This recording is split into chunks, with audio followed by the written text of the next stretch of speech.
Welcome to the inaugural first episode of a brand new series called Breweries of America with mikevsbeer. I am in Ann Arbor, Michigan. We are going to be meeting Mr. Noah Kaplan. He is the owner and founder of Mothfire Brewing Company. This is their brand new tap house. He's going to give us the story of Mothfire prior to the grand opening of this tap house. It actually opens on July 13th. So this is a behind the scenes exclusive interview, footage, and tour of this amazing facility. I'm excited to share this new series with you, the beer enthusiasts of America. Let's head in and meet Noah and hear what he has to share about Mothfire Brewing Company. I'm with Noah Kaplan. This is the founder and owner of this great facility. We're going to learn all about it. This is a Mothfire Brewing Tap House, right? Right. So I grew up going to all the cities all the time. Sure. And what I do eventually as an artist and a musician, of course, go check out the local food scene, the vintage shops, record shops.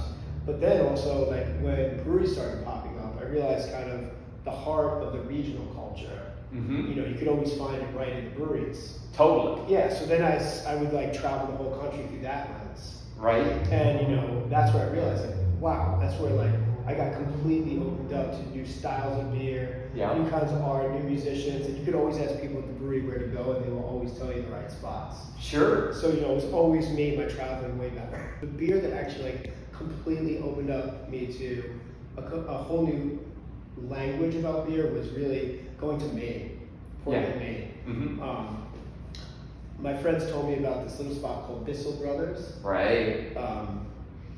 Which is an industrial area similar to this. Mm-hmm. And I was like, no, I was really into international beers at that time. I was really into Pilsners, craft Pilsners, I was looking for those when I was traveling. They're like, hey, you're gonna have to try these new IPAs. This is a long time. Okay, yeah. Decade, whenever, right when they were starting. And all of a sudden, we go to Bissell Brothers, and they bring me on a flight board of these glowing, hazy beers. Right. This is gold. This is pure gold. Oh yeah, and this is when, and I don't know what it was about when they brought it out to me and how it came out, and carrying it to the table, looking at it, and the way the sun glinted at it perfectly, held it up. And there's a beer called the Substance. Right. The Substance, and when I tried that beer, it almost opened up new synaptic pathways in my mind. Right. Just unlock. Just unlock, and I was like, that is everything. It was almost like thinking from classical music to rock and roll. That big of an expression of change. Kind of during COVID was a different form of music for us was, creating the beer, creating the vision for what's now Mothfire. Fantastic. Yeah, so a segue into how this whole thing was born. So part of this whole vision for this whole campus was a creative campus, a makers, nice. kind of a makers area. So what will attract people here? Right. How do you bring people, and then how do we show them how to make stuff, but show them how to make stuff they can connect to that's inexpensive, light, bright, and of course beer. Yeah. Fits all those categories. Absolutely. Creating the recipes for the beer, we're making songs. Right. And that's poetic. Well, that's poetic what you just said there. It felt like that. Mm-hmm. And for some reason, I don't know why, we all could connect on it. Yeah. And all the people we needed to kind of figure out how to get better and better and how to work on the craft started to show up with gravity. So all the moths started to come together to that original fire. And that included a chemist who was a water expert. A mechanical oriented person who was a meat and beer brewer. Amazing. Yeah, it was all crazy. You couldn't have scripted this. Never. You're talking about a time where so many people were pursuing, let's say, bunker mentality. There's something out there and I'm afraid of it and I'm gonna duck down and stay at home and this is gonna be my safe zone. Yes. But you guys instead said, hey, while everyone's doing that, we're going to put plans in place and start building this machine, and took advantage of that time to a point of creation, literally. And it was a bizarrely magical time for us because I, as an artist, musician, and also a person used to creating so much stuff. The fact was there was a lot of factory workers and people who wanted to do stuff, and people who were bored at home, and you weren't going into work, and so there was time. And the last part of that thing was there was a brewer we knew who was in town named Alexis Light. We knew her as Alexis Light. Okay. We knew that she had like history at Stone Brewing from the West Coast. Right. 10-year brewing experience. We needed more experience to take our recipes, what we knew about brewing, and elevate us. And we don't remember exactly how we all came together, but one day Alexis Light showed up to Mothfire. Now, her actual name was Alexis Jorgensen because she got married and she told us the whole story. She's like, I'm not Alexis Light anymore. I'm like, okay. But that's such a cool name. name. It's such a cool name. We need Alexis Light. It's your but signature it just name. made sense. Okay. Because then Alexis with the Light, Mothfire, yeah. It made sense to brew Mothfire. So I still have her in my phone as Alexis Light. She is our head brewer right now. Fantastic. And she came in and did exactly, take all the vision we have, because beer, honestly, is a lot about vision. The craziest part was, we brought that system there and we started brewing 1 barrel system, 1 barrel batch of beer. Yeah. So like true recipe concoction at large, all the time. As often as we could, we kept getting more barrels. We could get them in SS Brew Tech, like little 1 barrels were easy to get, so like brew them and cool them. Yep. We had a little glycol chill, a little everything. Sure. So we had this rig over there, we had this little kitchen over here, and we set up, we started brewing our recipes that we were making on this tiny system, and put up them on Instagram. Right. Hey, we're about to launch. People knew Palliated was already there. Yeah. So they knew there was a brewery there. So there was like a little following there, just enough to like create a little bit of an ember, a little buzz. And we started bottling the beer because we couldn't get any cans, we couldn't get any equipment. So all we had was a bottle filler from Elliot, a literal individual. So we got the bottles, we individually filled like Lolo. Yeah. Maybe we gave you some Lolo, fill it. One at a time. One at a time. Then we made stencils and labels. Yep. Hand label it, hand write on every single one. 1 barrel at a time for each beer. Wow. Then take photos. I'll show you the photos. Yeah, I can't wait to see all this. Then we take the photos and then line them up and we write, drive up to the garage this exact time. This is launching, we hyped it up. Yep. One day, open up the garage, we're all standing there, our whole little posse, and slowly, cars start rolling in to the parking lot. 1 car, 2 cars, 3 cars, a line of cars around the block. And then all of a sudden, people start, I don't even remember, I think it was $7 a bottle or something. And I remember we had 5 beers, 4 beers, and we're like, oh my God, people were getting as many as they could, and we'd have to after 45 minutes, we were sold out of everything we made, yeah. So Did you have to turn people away at that point? Yeah, we were oh my completely sold out. gosh, what a great problem, but what a huge disappointment for that next car, right? Well, what we knew was luckily we had a little behind it that we were able to protect, hey, we created a release. Yeah, right. Positive affirmation, okay. We'd be like, yo, we're so sorry, but that even built the hype more. Yeah. So we had this one little era where we were like, okay, and then the feedback, Lolo, to get Lolo in a bottle with a stencil in the pandemic was like giving candy. It was like these beautiful colors, and we started thinking of let's give these beers colors. Let's think of that. And so here's your art background. Here's your right, and a little bit of brightness in this dark time. Awesome. So it was just such a. And again with the Mothfire, it's right in harmony with everything you're talking about. What's interesting about Mothfire is Mothfire for some reason is Mothfire dictates to us what it will allow us to do or who it allows us to be. It's a very strict entity. Yeah, it is. It was as soon as it started to take flight and it kind of was everything that we choose for here is very specific. Mm-hmm. And anytime I bring something else that doesn't fit, it's I want to start this with a vision that was very clean, very clear. So building this cultural bonfire is the vision for Mothfire that kind of brings the moths together. We want to create more decorations for the world. So this will be a hub for art and music and craft food and craft beer. It's just really a connection. So we'll see how it goes, and I threw it all on the line. Yeah. To get this done, but we're really close. The opening's really close. Yeah. Glassware's here, beer's ready. I see it, and it looks great when you said Scandinavian. I'm like, yeah, this is very Scandinavian. It's really simple materials. Yeah. Clean color patterns. The beers and the colors are coming next, and there's still more artistic moves coming. But I would say like we're at canvas level. Like I can see the canvas, I can see the stuff, I can start finding stuff. Yeah. And I love still traveling the world looking for the stuff that fits this, or fits the other brand or the other weird stuff. Right. So are we able to go in the back and see what's behind the curtain here? We can definitely go. Okay, this is where it's going to get really exciting, and I love all the history you just shared. It's just cool connecting with you, just talking, you know. Thank you. Open forum. How about we grab a beer? You want a beer to drink? I'll twist my arm, All right, for sure. okay. All right, so let's see here. What are we going to drink? You're going to choose what we're going to have here. And Lolo is one of our most refined beers. So similar, so you can see each one of the beers here has its own glass. This is the hazy IPA kind of glass. You see we have glassware for each beer, the West Coasts, the hazies. We got tasters. We got stuff even for the craft seltzers and the pilsners. So we wanted to kind of also give shape to, each style.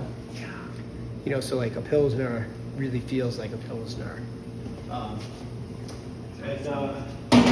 Let's go ahead. What I'm going to do first is give it a quick rinse.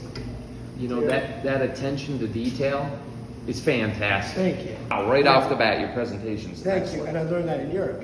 Europe has all these amazing styles. So, and then the next thing that always also is proper glass rinse. Yep. Before we pour, so it really gives you a clean pour in the glass. And then when we're pouring through, we'll keep everything nice, minimal, light, bright. I won't fill you a full pint, so it doesn't, I know you got to drive today. All right, she's coming in hot right now. So at Mothfire too, we obviously I got to work on my lines, but we like there to be like this pillowy, soft head on each beer, right? So, we call it the pillow top head. Yeah. Normally when I'm pouring, this would be 3/8 of an inch approximately. Okay. Got to work on my lines when we're open, but I don't think it'll affect the taste of the beer. Wow. I love this so much already. I can't tell you how disappointed I am when I go to a bar and I order something on tap and it gets served and it's like poured all the way to the top. Yes, and like exactly. I think they call that the boss pour. Exactly. And there's no head on it. A nice, choosing the glasses, choosing the aromas and stuff. Just letting it really breathe. But people really just like to taste beer too. Not every beer has to be full. So when you're looking at the beer and you rinse the glass, you can check the colors of the beer. So on a classic little thin, on a Pils.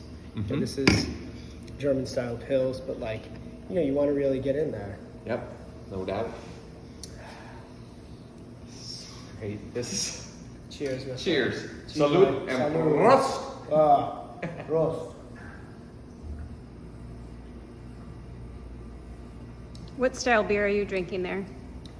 Well, a Pilsner. It's a light, bright summer Pils, traditional, but it's got a Mothfire spin. We like to always make kind of a little star to each show. So, Alexis, David, and I, we always work together. What's going to make this a standout Pilsner? This is a brand new beer we call L's.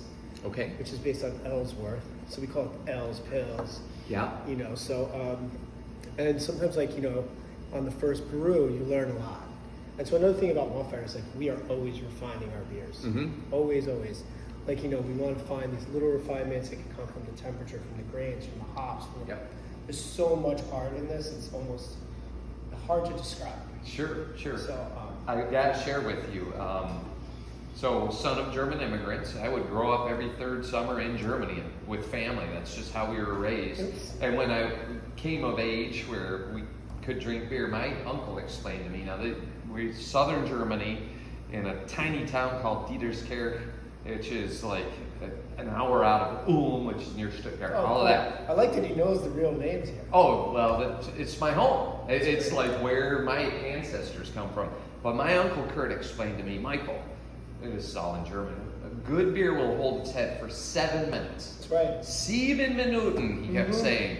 And then, so I look at that, and I do a very aggressive pour, the Mosier pour at home, and I watch how long does it take that head to dissipate. The substance That Yeah, head seemed that- to stay on there endless. forever. The everlasting gobstopper. Literally endless. It's so Yes. good. And you know, like, And yeah, here, look at this. yeah, the lacing. The So there's a lacing. lot of different proteins, you know, that cause that. And we do 2 kinds of carbonation spunding. So in Germany, you know, they do all natural carbonation, which gives you that like real long lasting head. And then so spunding, which we have spunding valves on there, be a nice combination of spunding, and then you're the finishing tank, the right tank, to give you really fine carbonation. It's phenomenal. The mouth feels great. You know, there's no aggressive bite when you're like overly carbonated beers. It just kills the flavor. You can't even taste it. Like this is so great. So interesting you said like, so we really like a drier, lighter, brighter, and really less sweet beer. Mhm. And I think that's why the substance resonated. Yes. It's more like sometimes on substance, I'll even pick up like this thing we call an umami flavor, which is kind of like kind of an indescribable, ethereal kind of flavor. And so like by creating complexities out of the grain, so you know there's a very complex grain profile in grain bill, and that whole grain bill kind of sets the table to place the hops on, kind of like a drum and bass line. Yeah. So yeah, and this is probably refined. We are in many brews of that, and we still are learning, and even the yeast that we use are really complex versions that most people aren't. So it's like, you know, tons of learning every single day. Yeah, that's the key to life, isn't it? Always. Every day of learning. Every single day. For sure. All right, you ready? This is like the Willy Wonka factory Yes. for adults. That's right. That's for right. beer enthusiasts. And yeah, so obviously we wanted the big window to see the brand new system. Awesome. Yeah. Always had this vision again to bring people directly into the process. Right.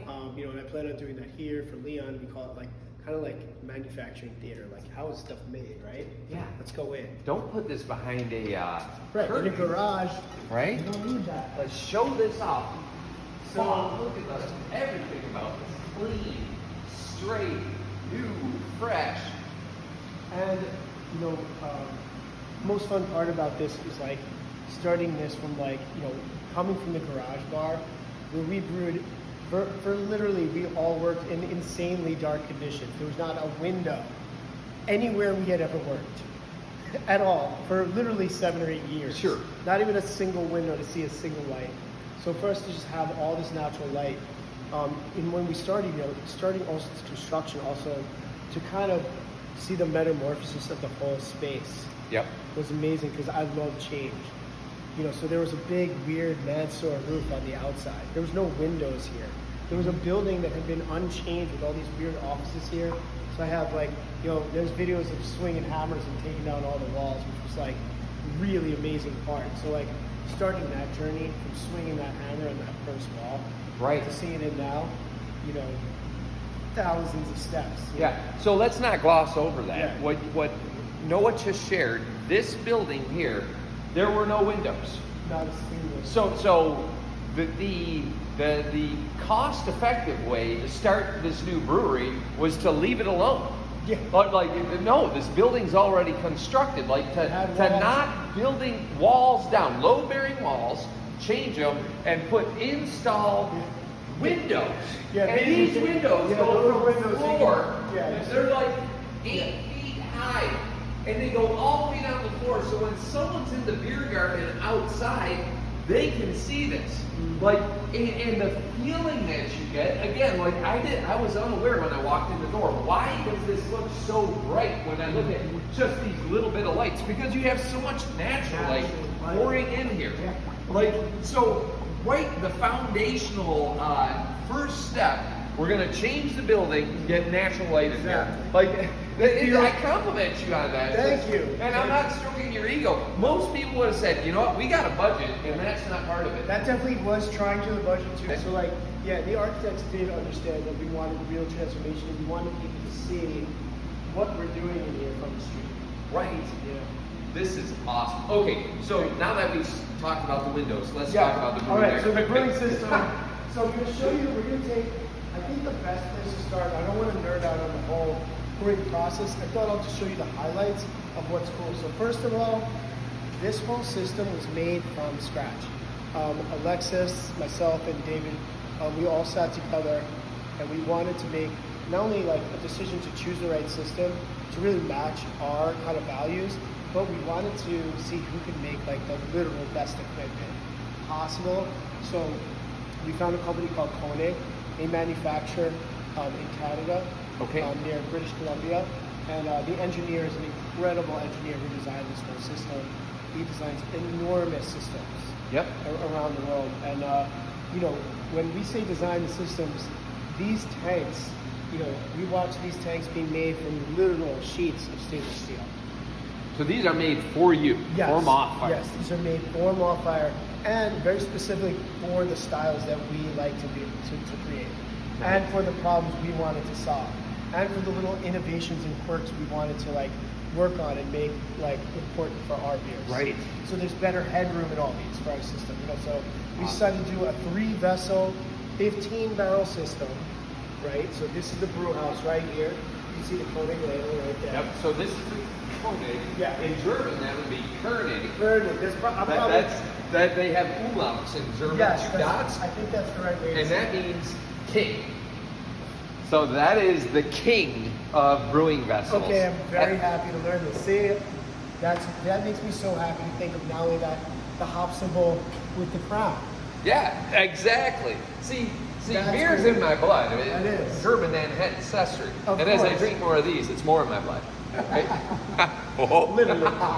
And what's great too is like it's also a steam heated system. So like I'm gonna take you guys behind the scenes a little bit. So this is the grain packing room. It's a fireproof room. So this is where we fresh crack the grain, right in here. So like we use local grains because again, regionalism is super important to us. Nice. It's part of like what makes Michigan beers. The water source here is also Detroit. For sure. So we have a really good water source. We have a 2-stage filter that filters it. And that thing is called the grist case. So we're fresh cracking the grains right here in this mill. This grain elevator right here, that tube drops the grains right into the grist case, right there. And then there's a giant coil that will take all that fresh grain and send it over to the mash tun, which is Like- Literally, when I said this is the Willy Wonka Oh, factory it's for complete. beer enthusiasts. Oh yeah. That is it, man. This Oh, is yeah. like the There's chocolate river, right? Every single door you kind of look in here, you're gonna find like really intense stuff. I mean, You're not gonna play a little flute. No, like this is the boiler. You know, so the boiler system in here, you know, to keep that consistent heat source is so complex. And look at how clean everything is here. Yeah. Like it's spotless. And the person installing it, like every single thing will be completely spotless when he's done with the job. He gets his sign off next Thursday for open. He's meticulous. Well, I see that. Like when I look, any room I look into that has a some sort of steel line running to it, your lines are like perfectly level or plumb. Yes. You know, there's 90-degree bends on it, not 88 degrees, 85 degrees, like running some, like it's excellent. Thank you. Really. And to us, like that visual language helps you create something beautiful.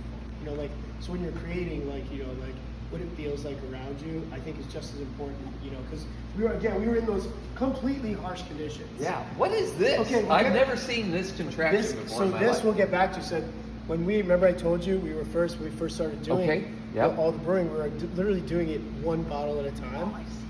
Yep. As we got bigger and demand grew, and kind of people started figuring out how to get products during the pandemic, we chose this company out of Michigan called the Wild Goose Filling Stations. It's called the Gosling.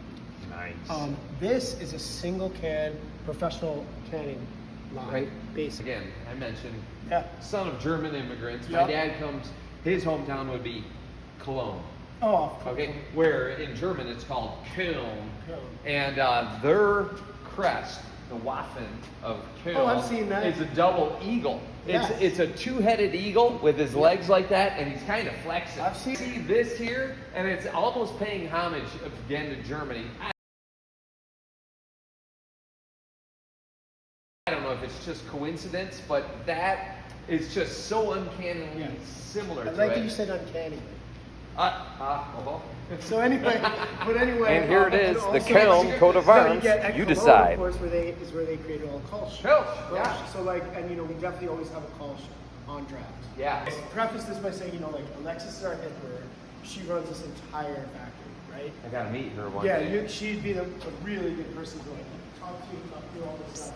So now what we're gonna do is we're gonna go up on the brew deck. Oh, don't forget your- Can't forget my beer. Because let's go up on the Brew deck. Yeah. Not everyone gets to come up here. I guarantee that. That is true. Alexis probably would be bad. You watch your step. Yeah, watch your step. The camera lady. There you go. There is a hose here. Okay, good. You're not wearing heels. That's good. Shout out to my wife. Tanya is recording all of this and not saying a word. Thank you, Tanya. Okay, so remember we saw all those grains? Yeah.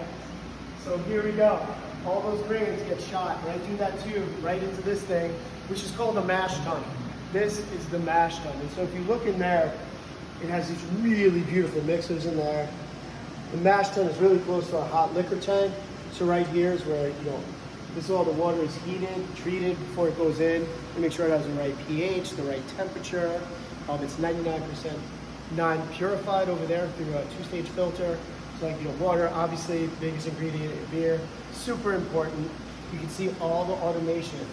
So all the automation, like on this system, is really geared towards really refining every single part of the recipe. And you can see right there, there's the mash or the water tun, right? And so she could really gauge everything that's going on in the system. And Koenig just does an amazing job engineering the system down to every single valve. Every single thing is labeled, numbered, larger than life. So we always could tell, troubleshoot, see what's happening. Yeah. We can see the beer perfectly through the sight glasses, monitor each step. And so after it goes through the mash tun, what we consider, creating the wort, the primordial soup that is going to become beer. It goes from here. It's a 3-vessel system, as I mentioned. This is the boil kettle right here. You can look it up. And then the next thing is the whirlpool. Your mission, you haven't said these words to me, but to brew world-class, exceptional, excellent beer. Mm-hmm. And in order to do that, you have to have a world-class, exceptional, excellent brew system. Exactly. You're not going to get the former without the latter. No. Right? And that's exactly what you have here. Like, this is amazing. Thank you. And in every single step is important. Mm-hmm. And every single little change can change the beer immensely. Right. And there's 1,000 things you could change. Oh, temperatures, when you're dropping in the hops, what kind of grain, how many pounds. You could change it by the pound, by the ounce, by the gram. Yep. It's crazy. So after the beer, let's just call it refined so we don't take up all the memory. Yeah, you on got the it, tape. you got Let's it. pretend we're now going into the fermenters. The beer goes through the chiller, right? Because there's amazing stuff going on in here, but I could talk for 5 days about it. Alexa should be talking about this instead. I could listen for Yeah, 5 she, I mean, again, I'll let her take you through because she really, I fully understand the mechanisms. She's really all about the science, Sure. So, And it is science. oh, It's chemistry. absolutely. Yeah, here, these are the fermenters. Anything that you see, these big conical bottoms, this is where we are fermenting the beer. And so, you're adding the yeast, and as everybody knows, the yeast does two things, it transforms that wort, that sugar, protein-filled water into what we know as beer, the byproducts, as it eats the wort and eats way through are alcohol and carbon dioxide. Carbon dioxide. This is where the party happens. Yep. Inside these. Inside there, Like, there you those go. yeast, the yeast And is I having know- a blast. Yeah, we'll go see if we have any ones bubbling right now. And here you can see this is a spunding valve right there. A spunding valve, like in Germany, you're not allowed to put it through a bright tank like we do. It says you don't carbonate the beer. So all natural, that's natural carbonation coming out. Will also help naturally carbonate this beer. Hold on. Yeah. Wait. Do I see? Can I mention that by names? Which Can one? I say that word? You can. Jalapenos with seeds. Yeah, that's This true. is going to be some hot stuff. That is so we. Ha! Well, because another German reference is so we make a series of beers called mists. They're Yeah, one of that's our- a mist, Yeah, right. this is one of our most popular beers. So in Germany, they make a beer called a Berliner Weiss. Yep. And a Berliner Weiss, a very low alcohol kind of tequila beer. Mm-hmm. beautiful sour bed, but like what we do kind of differently than others. Like in Germany, they'll take that Berliner and maybe fruit it after even they brew it, right? Sure. Or just use it as like, I consider it here in the States kind of a brunch beer. Yeah. So great reference. Yeah, so here, our mist series, lower alcohol, but we use all fresh ingredients to create almost cocktail-inspired mists. I'm going to talk about something crazy, which probably most breweries won't, which is like all the people that kind of work with us, we all have these, these core values that we share. And they spell a word called TAPS. Okay. TAPS, T-A-P-S. Okay. And so like, probably like you and I, the first core value of Mothfire is that you need to be thirsty.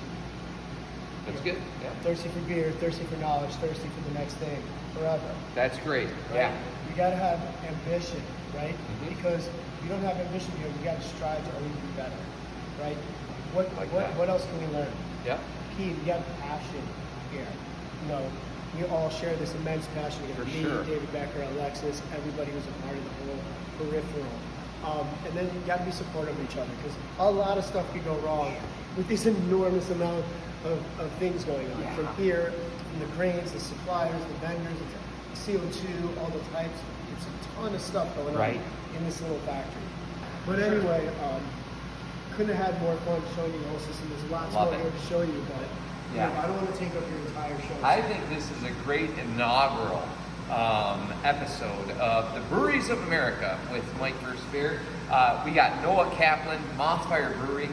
I so appreciate your generosity of your time, of your story, of your knowledge, of your sharing of your expertise. Like some people, I haven't approached any other breweries yet. I did a distillery a couple months ago out in Manchester, and they were great too. But there could be some people who guard what they're doing. Like, we don't want to tell you, we don't want to share this with everyone. You're just so very open and honest and transparent. I really appreciate meeting you. I hope that this is the start of a long-term friendship between the two of us, and Tanya as well. And to all of you, if you get a chance to come to Mothfire Brewing, I'll talk to you about the official opening date, and I'll publish that when we secure what that is. But if you live in the Metro Detroit area, this is a destination worth traveling to. Take an Uber. If you got to drive an hour to get here, take an Uber. The beers are that good. Take an Uber back home. Obviously, safety first, but you won't regret going out of your way to come here. And when you're here, people can, I assume they can buy some of your beers and take it home as well, besides what they drink. So they got travelers in the cooler. It's time they've recorded some of those. But again, Noah, thank you so much. Salute. Cheers, salute, Cheers. and prost. Roast to the metamorphosis. Outstanding.